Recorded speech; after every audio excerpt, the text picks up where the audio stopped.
evaluating it, because if we're doing stuff that's not working, then we need to redo or regroup and figure something else out for our patients. And you're starting to see that. It's in your head. I know it's in your head. Sometimes getting it onto the paper is difficult in the form of the CTCCA. And then you hear other nurses who are seasoned and they're like, oh, writing care plans, it was horrible, it was garbage. But it's not garbage. What it is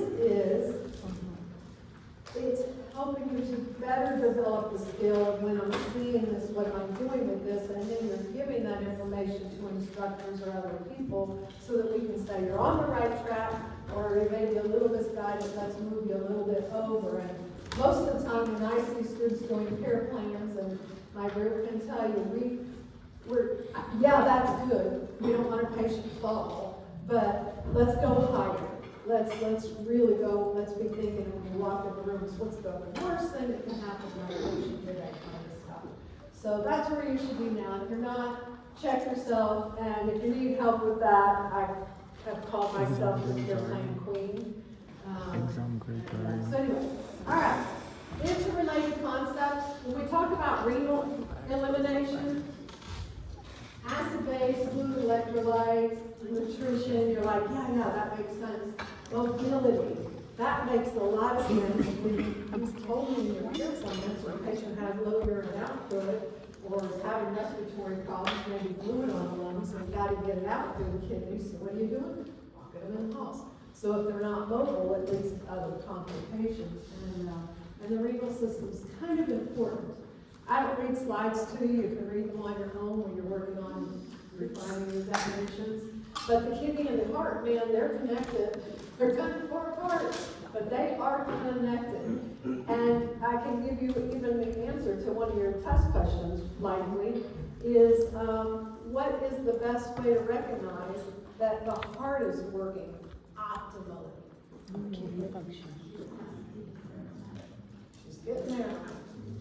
Output, urine output. If the heart isn't working, pumping the blood to the kidneys, if the kidneys aren't pumping it out of the body because the heart got it there, then it's perfusion. So urine output is the best indicator of cardiac function.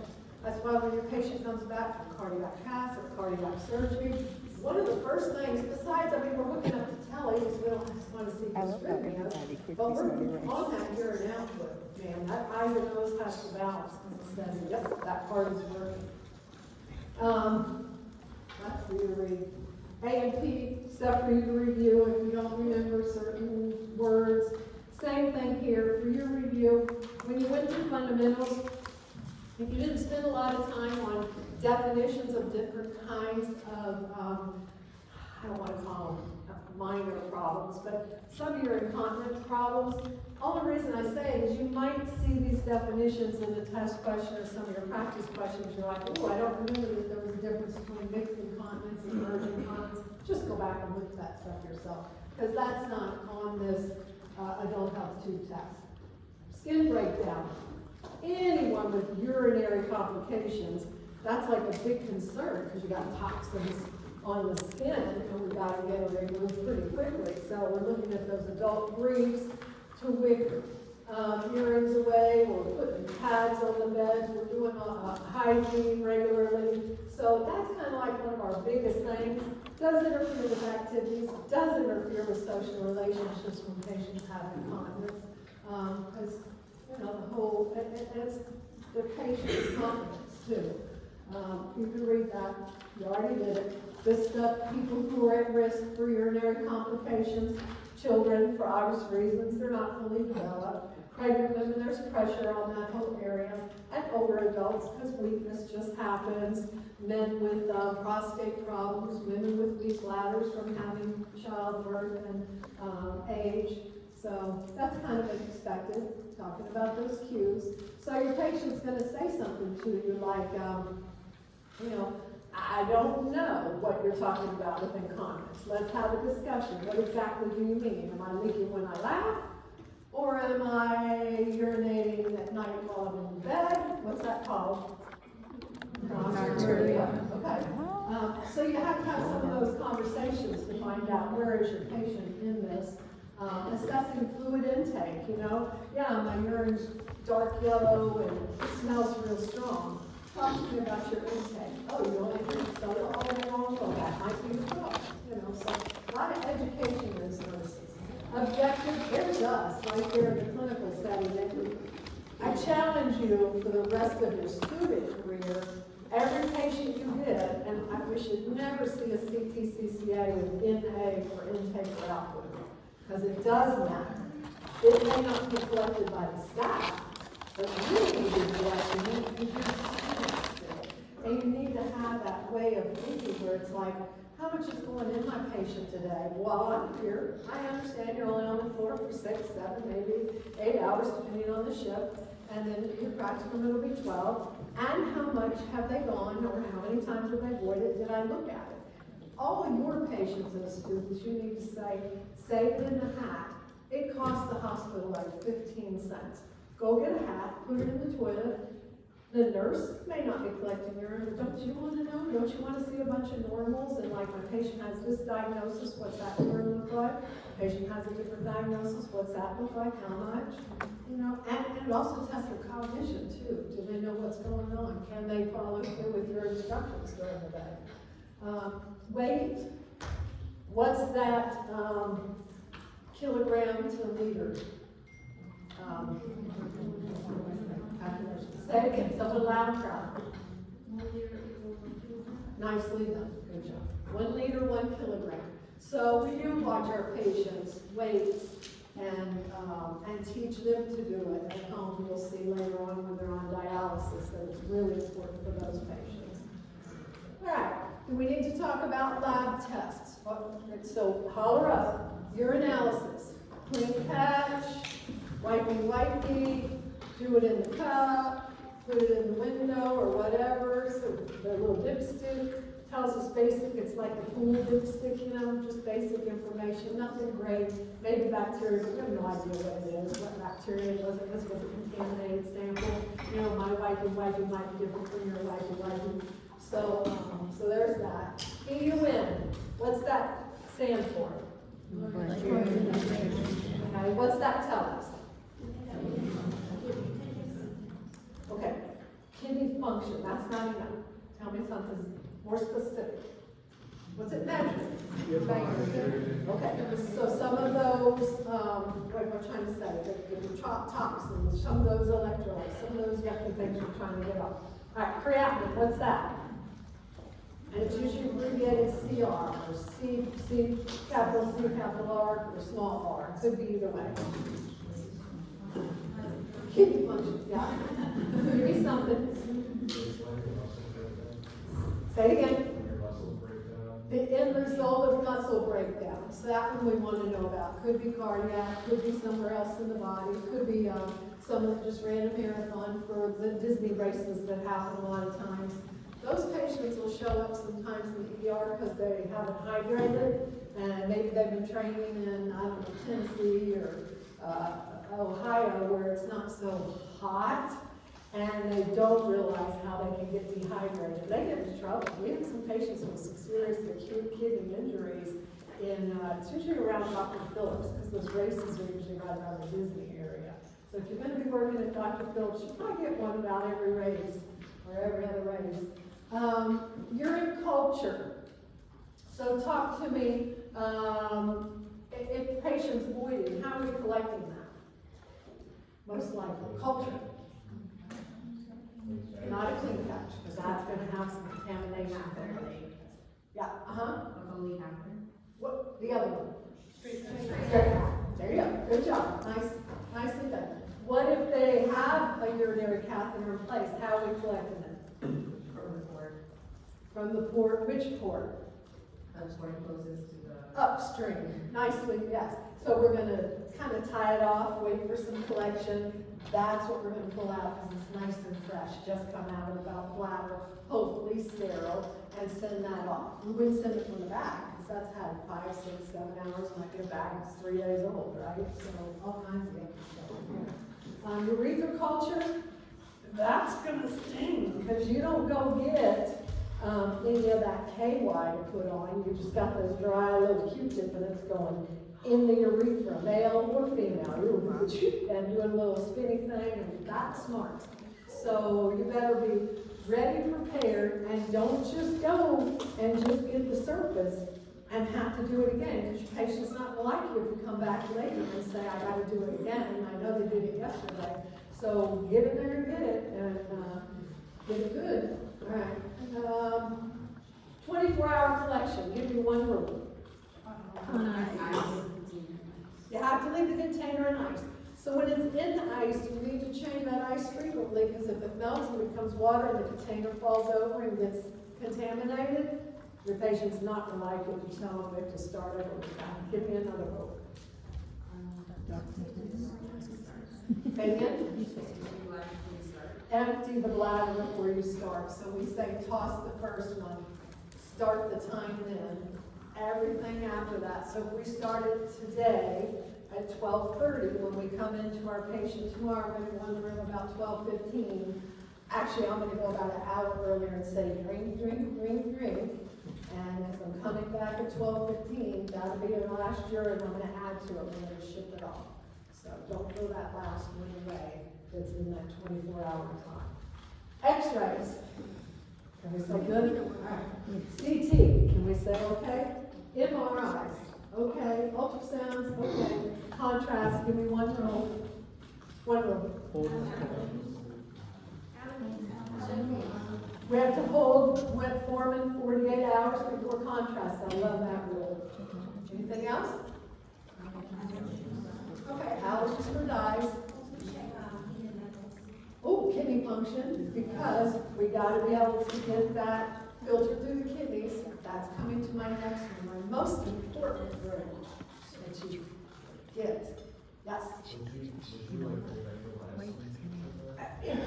Yes, you may have to. Check with your pharmacy, check whatever meds also might need to be held. I'm going with something much easier, much more important, I think, than anything is. You've got to flush them with fluids. We've got to get that contrast out timely. It's got to come out. Whether you're making sure the IV is patent and we're fusing at a rate that will actually hydrate your patient, 175. I don't know about the cardiac function. There's a lot of things to consider. And if you don't know what I'm talking about, talk with your clinical instructor, review those fluids, review those rates, have those discussions about what's KPOs, what's hydrated, what's not hydrated, what's underhydrating my patient, okay? So we gotta get it down. Cystoscopy, scope into the bladder, uroscopy, scope into your ureters and the urethra. Bladder stress testing and urine flow studies, depending, there could be contrast with that. They're looking literally at filling the bladder up and seeing how long they can hold it, or if they can hold it, or what's the maximum, what's the minimum, looking for retentions and things like that. All right. GFR. What does GFR stand for? Okay, so if the glomerulus isn't working, the kidneys aren't working. So once they quit working, that's it.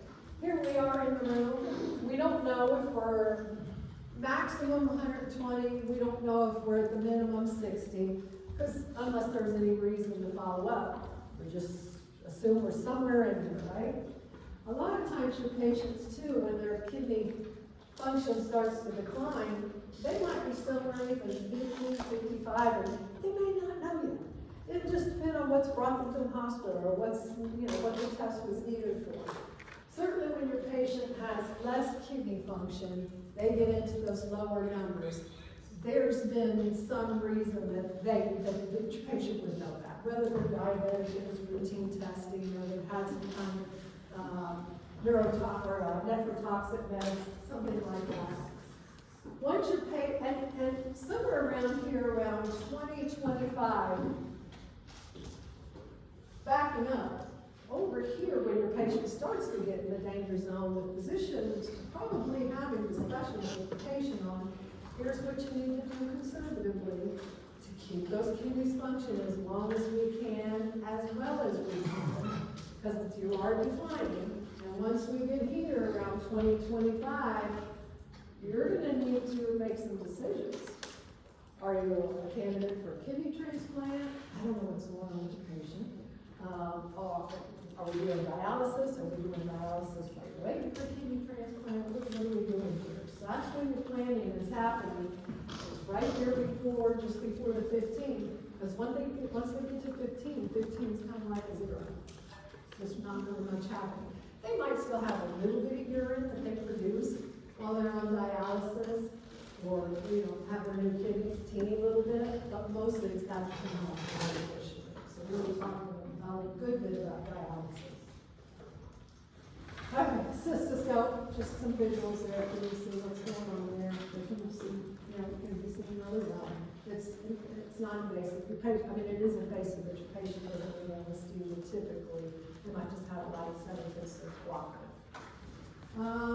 Okay, so what are we gonna do? That's your nursing 101 stuff. Environmental contamination. Isn't this where we're talking like young girls, teens, bubble baths, make sure your microphone's back, little boys, making sure good hygiene and washing their hands and things like that. So, all right, prostate screening. So here's my one little slide on our guide problems. Prostate screening. What are the tests for that? Anyone?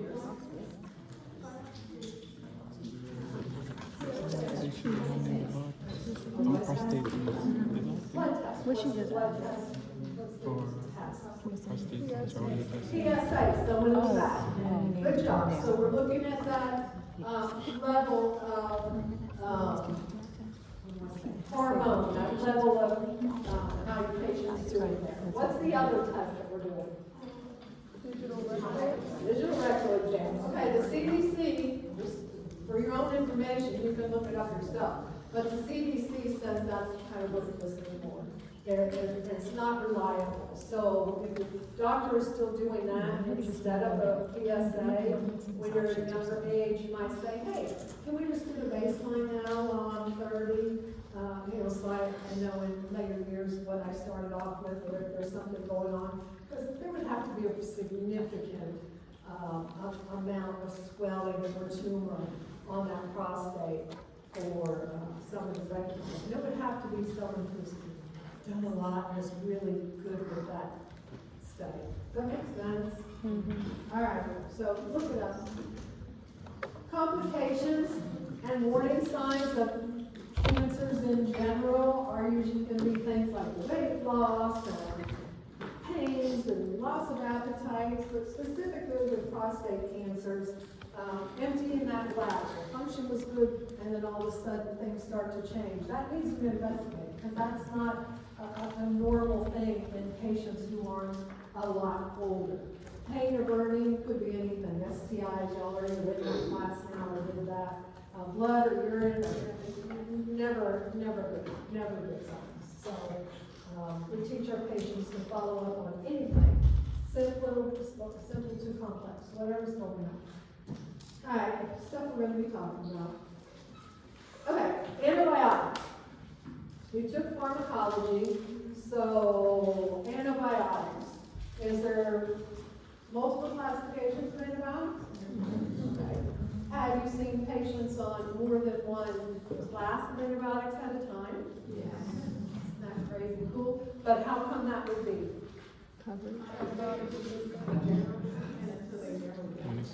Okay, so there might be a broad spectrum in the beginning, or 2 antibiotics till the culture comes back. Culture and sensitivity. The sensitivity part tells us which antibiotic works. And that takes, final is 48 hours. So for 2 days, your patient might be on something very broad spectrum, probably really expensive, and probably nephrotoxic too. Yeah, they didn't ask them to say. Say it again? Oh, yeah. For your GI, they'll do that in adult health 1. Yeah. So a lot of times, and just depending on what your patient comes in with, is it sepsis, is it cellulitis, does it seem complicated, does it seem not complicated? So make sure that you're staying on top of recognizing antibiotics that are commonly used. And I swear, when you go to take NCLEX, there'll be a med, and you'll go, they didn't teach me. And then you'll go back and they'll read in Saunders or Davis, that first chapter tells you how to take tests and how questions are set up. If you go back and read the question, it could say anything there. It could say Twinkies. The question's really about some kind of safety of the nurse giving an infusion, or general knowledge of an antibiotic in general. So don't freak out when you see meds that you're like, they didn't teach us that. Go back and read the question again. There's a reason. That's not what they're testing. They're not testing. You're not expected to know PDR and all the meds in there. There's no way you could. All right. Antispasmodics. What's that going to do for someone with bladder or kidney involvement? Relax that bladder. Maybe that helps, yeah, as it helps with retention, helps with complications. You'll see pretty standard your patients with any kind of spinal injury that are having bladder involvement are going to be on those antispasmodics. It also even helps with when they're catheterized. It helps that bladder to empty completely. Analgesics. When a patient needs an analgesic, what pain level are we talking about? Modern. I like the answers up here. It's somewhere 1 to 4-ish. If you get to 5-ish, what do we call that pain? A little bit more than just mild pain. Oh, moderate. Moderate pain. How high does that go to? 7-ish. When you get to 8, now we're talking Severe. When you get to 9, 10, you're talking pain emergency. J-code will come and tell you that's not something that can wait, no matter what your plan of care was, unless it's an A, airway complication, your pain becomes your priority, because you cannot have a patient in pain at a 9 or 10 and expect the rest of their recovery to go towards the process of like healing. So that pain emergency, how could we treat a pain emergency, an 8 or a 9? Shooting it up. I think that's why. It's gonna work, we're gonna be able to evaluate it in 15 minutes. And then we're gonna be able to move on from that. Do I need another medication to add to it? Did I get it down to an acceptable dosage from 9 to 10? 7 is acceptable. Now, my goal that I have written as a student or in my head as a professional, my goal is they can't stay at 7. You can't have someone in severe pain because you can't teach them anything. You can't do anything for them when they're at 7. They're not going to eat. You're getting nothing accomplished at 7. So my goal is still, a lot of times you have to find out what's acceptable to you because it's a chronic pain. And then I want to get them 5 or less. 5's okay. Jacob says people can be at 5 for a while if that's what they're used to or that's expected. Maybe they got hit by a bus, chest injuries, broken legs. 5's pretty good, right? So depends on your patient, but you cannot leave someone in severe pain and just keep documenting it. That is never going to be okay. You've got 15 minutes to do something about it, and you've got 15 minutes to evaluate, to watch it, make sure it's working, okay? All right. And the only time exceptions like to that rule is if when they first get hit by the bus, we're not going to give them pain meds immediately because we've got to finish our evaluation. Is there any neural involvement? You know, what else is going on, right? So there may be a delay in that, but you get my point, okay? Diuretics. Does that fix anything? I mean, No. It just gets makes rid it of pee, it, right? yeah. It doesn't fix anything. So, all right, it helps with that fluid, that afterload, right? Getting those fluids off. It helps with preload too. All right, bladder training, blah, blah, blah, you all got that. Prostate surgery. There's lots of different procedures out there. And did we get to do CPI? Have y'all done CPI yet in the program? Any talk about it? Yes? Okay, that continuous bladder irrigation for making sure it locks, keep things going, keep that relief, especially in the males from stopping up. Because the more, you know, that's a bit of an area that we're not gonna like it if that fills up with clots, right? That's gonna be pretty involved. So with prostate surgeries, there are still invasive surgeries with instruments and things. There are robotic surgeries. Well, they ain't even in the room, and they're doing stuff with these robotic surgeries, and they're doing prostate surgeries robotic, but it's pretty precise. Measurements, they're doing things, instruments, positioning, it's pretty cool. I want to say something about laser procedures, so those are having good outcomes. Usually with your males that have the prostate surgery, no matter what the procedure is they've had, it usually does involve a CPI for a period of time, whether it was in surgery or post-surgery for a period of time. It almost always involves a urinary catheter. A lot of times it involves going home with that for a day or two. So brush up on your education, you guys, for your patients that are going home with, say, a leg bag. Like, give me one of the most important rules about a leg bag. Going home with a leg bag. Remember, the leg bag's like a 100 ml bag. It's not the big bag. 100 ml bag, I've got a leg bag. Say again. Check it frequently, yeah, because this sucker's gonna fill up and you don't want that tubing to back up, because that isn't doing anyone any good at all. Keep the leg below the bladder, so they cannot sleep with it. Even a recliner, they can't use the recliner and prop it up. Then they need to snap it and put on the regular back so it can go to below the bladder to the floor level. Alright? Really, really, really important. And also, here's another thing, I've seen it. So your males, they want to conceal it, so they got trousers on, and they got it on their leg with the trousers, and they've driven in. Okay, so if it's short drive, probably okay. If it's a long drive, probably not okay. And then the other thing is sometimes they'll add a little extra something to it, some extra Velcro or an extra little tie, and keep it better in place, and now they've occluded or slowed down the flow. So you gotta ask questions, and y'all have learned the patient, when they're in the hospital, they're yours, and you can peek and look at anything you want, because they belong to you. They signed the consent when they came to the door. So you can be peeking under covers and look and see what are they doing. And remember I told you, they won't change the bag or whatever, so whatever let you go home with this, you gotta manage it. Bladder surgeries, same thing. Patients, catheters, bags, whatever's gonna be appropriate when they come out. Always looking for eyes and nose. Always monitoring those eyes and nose. Urinary diversion, what could that be? We just had one last week in clinical. Was it micro?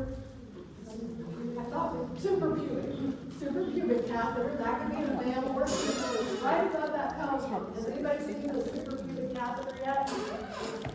Do you take care of it differently than you do a catheter that's going in the urethra? Do you take care of it differently? Say not really.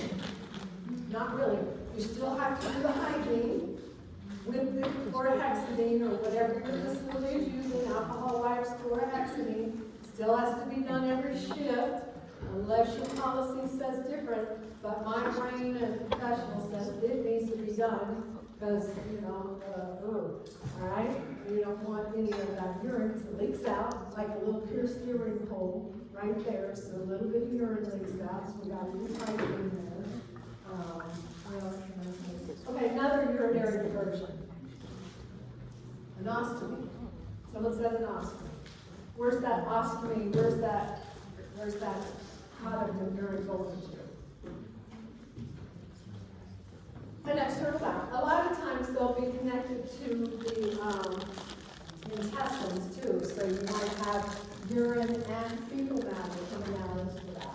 So not really pretty. Sometimes it has, or all time has odor. So we got to teach our patient how to decrease odor, do that hygiene, changing that bag. There's things you can put in the bags that decrease odors, all of that sort of stuff. And what about, has anyone seen nephrostomy tubes yet? Yes, no? Okay. Could be in one kidney, could be in both. A lot of times that'll be temporary. Could be a permanent thing. I don't know what's going on with the urine or the bladder beyond that kidney. but, it's poking right through the skin. Looks a lot like a G-tube or a feeding tube kind of thing that you're looking at. Has a catheter bag attached to it or a shorter bag for drainage of urine. So when the rules change about catheter bag care, not really. It's still got to be all the same stuff, right? You got to take care of that bag, and it's kind of, depends on the patient how long of the tubing's on it. Stents, same thing with that I was just talking about, kidney stents. Nephrectomy, patient might have to have partial or all of a kidney removed from an injury or a tumor or something going on.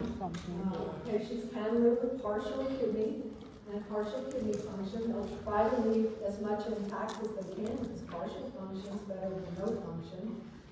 Kidney and a half is better than just one kidney.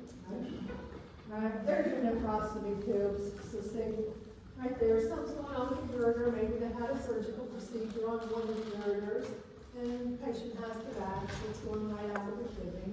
Here's, there are some kidney stents that can be left in place, and it's a permanent that kind of bypasses the ureter and drains right into the bladder. So that's like indwelling, staying in place on your patient. All right. Switching gears here to acute kidney injury. So our patients, if they have an acute kidney injury from something nephrotoxic or an injury, we had a patient that came through the ER, really young guy, and he didn't have a lot of experience in construction, and he had taken a long board and put it on the saw to cut it, and I guess it got jammed or caught, and when it did, swung around and hit him right in the kidney. Immediately, you'll see I've got a slide later in Turner's, where they get the big bruise, the big red hematoma there, and it came up immediately. So he had to be admitted for at least 23-hour stay to make sure it was okay. And some of the other testing, we had CT scheduled. Do you think we put a catheter in him immediately? Yeah, because we're looking for, is there any bleeding? How's his urine output? What's going on? With this guy. And so, acute kidney injury, it can happen immediately, it can happen over hours, it can happen over days. Like I was telling you, those patients that are, doing those marathons can have those kidney injuries from dehydration, all those toxins get caught up in the kidneys, and they get into trouble when they get home and get back to their hotel rooms. Next day, they're like, ooh, I don't feel so good, and it can happen kind of quick. The thing about the acute kidney injury, it affects the rest of the body. Affects that cardiac function, affects back of the lungs if they're not retaining the fluid. Well, let's see. Some of the risk factors, some of the people that have acute kidney injury, shock, any of your cardiac surgeries puts patients at risk for kidney injuries, because once that pumping isn't working optimally, or it's stopped or slowed or something's going on, so does kidney function. Ventilation. Back in the early days in COVID, when nobody knew anything, at the end of 2019 and early 2020, and we saw, oh my gosh, those patients, because it's kind of up north, we were hearing about it in Florida, right? We weren't hearing about it here just yet. It came pretty quick, but we're hearing, oh no, all these patients are on ventilators, we're seeing them in hallways, we're seeing them on BiPAP, because ventilators weren't available, and they're trying to fix this patient's lungs. Later on, of course, they found out maybe not the best thing to do, knowing what we know. We give them more time and only as the ventilators are needed. But they thought they were needed then, so they're ventilating these patients, and they cause acute kidney injuries. So your patients that died from COVID earlier really died, a lot of them, from kidney failure. It was just too much. So your patients, you're like, ooh, I'm going to work in the ICU because it's only one or two patients to a nurse. Well, you better be really sharp with your skills, because any patient on the ventilator is at risk for kidney injury. So we're watching, we're doing those particular size of nose, we're monitoring the fluids, we're looking at what meds we're on, what's going on, what's the diagnosis, what's the vitals, we changed from the last 2-hour check or 1-hour check. And that's what we're looking for. Sepsis. We've seen that in our patient. We had one or two on our unit just this week who had septic infections that had affected their kidneys and ultimately their cardiac function. And we had a couple that were hot messes right there in the unit. All right, so maybe you can look up some tables. If the tables are off, they'll still be labeled the same, you guys. This is all based on a 10th edition. This slide is really busy, and the reason I use it, because you can go look at it, I don't expect you to be able to read it here, is, all right, let's look at some of these things, and we're going to break it down in a minute to pre-renal, intrarenal, and post-renal problems that are causing acute kidney injuries. But how many of our patients have had blood or fluid loss? Who's had heart disease or heart attack? Who's got a severe burn or dehydration? How many of our patients have some kind of a local infection, lupus, scleroderma, platelet disorders? Here we go, some of the cancers, kidney stones. That's everybody in the hospital. So we're taking care of patients, not realizing, oh my goodness, that's why I said when you go in the room, it's the worst thing that can happen to a patient today. They lived the trips yesterday, they're straining their nerves. Okay, cool, sounds like it's gonna be a little busy today. Yeah, and worst thing that can happen is their kidneys can fail and they can end up in the ICU if they're lucky, dead if they're not, right? If they catch complications soon. Some of the meds. How many of us so far, if you haven't given at least one of these, throw your hand up because I'm curious. Vanco, neomycin, gentamicin, ibuprofen, meloxicam, naproxen, any kind of fungicide, pesticides your patients get into out there in their gardens, metformin, acetaminophen. We're not giving at least one of those? Patient, right? So that's why when glucose students, I use too much as examples, they're like, yeah, she does say that, and she can be kind of hard. The housekeeper can give meds, you guys. All we gotta do is give them access to patients. They can get the meds out, they can go in the room and give them.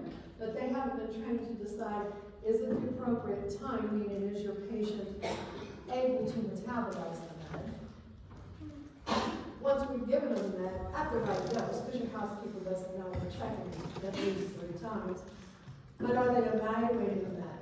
Do they know if it's working? Is it not working? Why would we give them meds if they're not working? That's when we pick up the phone and call the physician, right? And say, hey, the temperature isn't going down, or the whatever is the whatever. The blood pressure isn't, nothing's changed about this or that. So yeah. That's my soapbox on that. All right. Basic 101, teaching our patients to drink water 2 to 3 liters a day for an adult patient is optimal. And avoiding those nephrotoxic drugs. Let me go back, because I heard you say this and I almost forgot. Naproxen.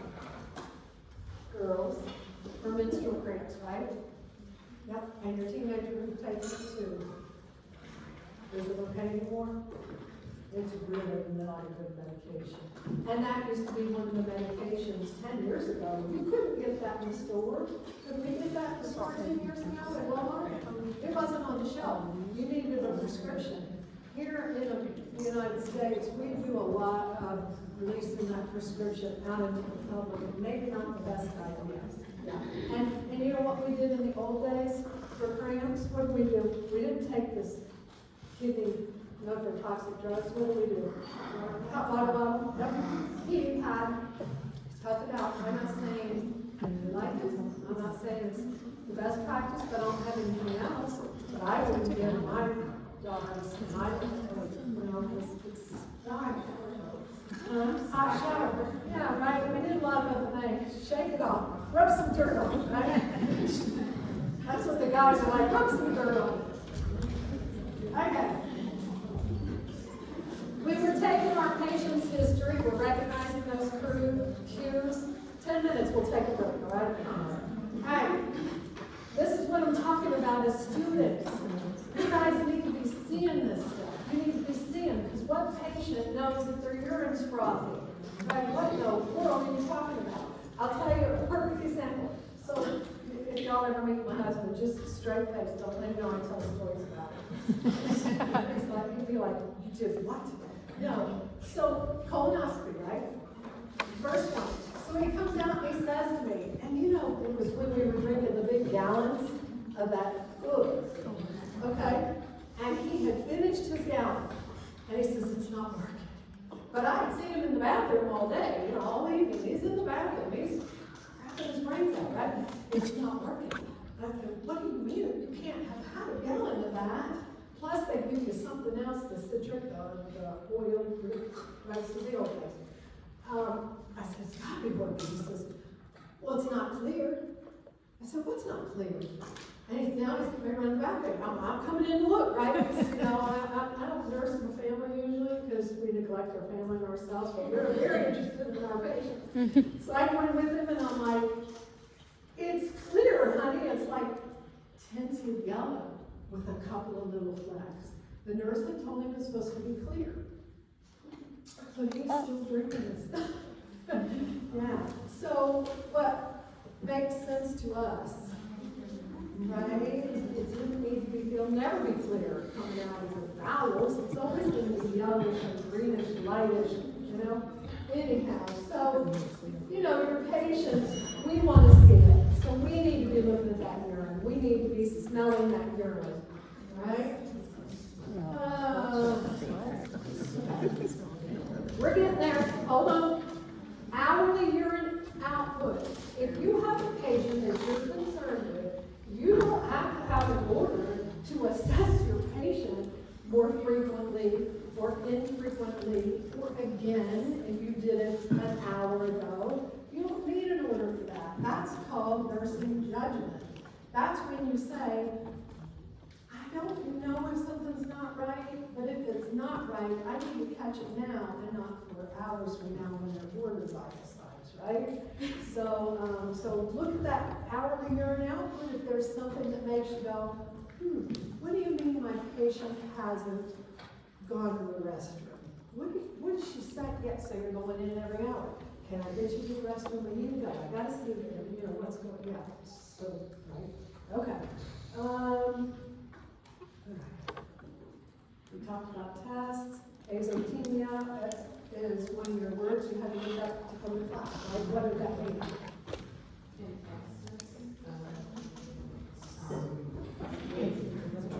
Waste in the blood, right? KUVs, kidneys, ureters, bladder, everything. Biopsy, if it's believed the patient has a cancer, the only true diagnosis is from a biopsy. Anything else is just assumed. So that's when you see later, I'll do another lecture with you. I think I have to record it because it's the 4th of July, and y'all are going to come here on the 4th of July. So I'll record it for you, but we'll talk about some different cancer things. And the biopsy is always going to be the answer, you guys. All right, very busy slide before we go to break. But I put it together because if I start splitting it out into other slides, you're like, ooh, it's too much to learn. And it doesn't make sense, and you're calling me with questions. So let's group it together, because that's one of your good study habits. Have y'all done any research on how to study? But yeah, grouping stuff makes sense. So it's grouped. All right, first phase of a kidney injury. Your patient has maybe subtle symptoms. It depends on what's happened. Did they get a nephrotoxic drug? Or were the runner that it's happening over hours, right? Next nephrotoxic drug is usually going to put them in anaphylaxis, and it's going to be immediate. Okay, within 10-15 minutes, we're going to know their kidneys are in trouble. So it's that's the injury phase. Oliguric. Okay, so now we know the kidneys are not well. They're producing very low amounts of urine, less than that, 30 an hour. 30 is minimal, 50 makes me happy, 70 makes me very happy, especially if I have fluids running all day, right? So typically, if your patient is continuing to have low output, at some point they're not filtering enough to get the toxins out, and they'll have to have a dialysis. Could be a one-time event, could be twice, could be a forever thing, depending on what the injury is. We're coming to that soon. Then your patient, whether they had dialysis or the kidneys are just recovering on their own, which is the best case scenario, they start to put out some fluid. You're like, things are working, but they're not having dysrhythmias anymore. Everything's starting to work well, and we're giving them diuretics too to help it all come out. So hopefully it's going to increase. That usually happens in the, for a week or two, or during that phase. And then recovery, your patient is going to take a while for those labs to balance back out, right? Because now we have hyper all the solids. Now we're going to have hypo all the solids. So they still could be having some other complications from all of this kidney injury. Okay? So just like I said, your kidney injury could be before the kidney, before that organ, from a patient that's had shock, low perfusion, dehydration, low perfusion, a burn, fluids leaking out of the body, or a sepsis causing low perfusion. The kidneys aren't working right. Your intrinsic in the kidney itself, rhabdo, where all those solutes, all that creatinine waste, all that is getting caught in that filter system, in the glomeruli. And so rhabdomyolysis, embolism, stuck in the kidney, one or both. Thrombosis, one or both. If a patient has a reaction to a blood transfusion, right? And you're doing this in leadership, have you ever been this lecture yet? Okay, and I recorded a lecture too. It's older, but it's still worth listening to because they focus one area, I focused another, so together you have probably everything you need. But when you're doing a blood transfusion, you're like, ooh, watch your real close for the first 5 minutes, because if they have a reaction to hemolytic, it's going to get in the kidneys. It's going to go in those little tiny capillaries and get clogged up. And that your whole inflammatory response in the body is going to send all those fiber cells out. Well, now the fiber cells are adding to the accumulation and making clotting in the kidneys. So if your patient has that hemolytic reaction, they're either going to go, because it's happening in the lungs too, those tiniest of capillaries are leaving in the lungs, where they'll go like, oh, to their kidneys, because it's supposedly quite painful. And just for the record, if they have a hemolytic reaction, they'll probably die no matter what we do. Just to let you know. So do everything you can, but they probably will die from a hemolytic reaction. That's why we check stuff, and that's why another nurse should always check it. Don't jump the gun, don't go out of your lane, do what you're supposed to do, right? And here's our contrast media in the kidneys. That's why we're flushing the fluids earlier in our conversation. And then post-renal, those things that stop up past the kidneys, that BPH, cancers, obstructions, right? There's this picture, same thing. And what are we going to do? We're going to have diuretics to get it out, but mostly supportive care. It's not really meds that can make the kidneys start to work again. They just have to recover. There's a lot of really dialysis to let the kidneys rest, but mostly supportive care. All right, let's take our break. We'll come back to this.